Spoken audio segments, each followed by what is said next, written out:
கஷ்டம் கண்ணீர் நிறைந்த உலகை கடந்தென்று நான் சொல்லுங்க. கஷ்டம் கண்ணீர் நிறைந்த உலகை கடந்தென்று நான் ஜீவ ஊற்றருவே என்னை நடத்தி சென்றே தேவன் கண்ணீரை துடைத்திடுவார்.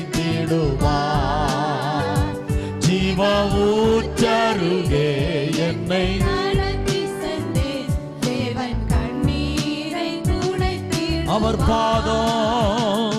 அவர் பாதம் விழுந்து பணிந்து ஆனந்த கண்ணீர் வடித்தே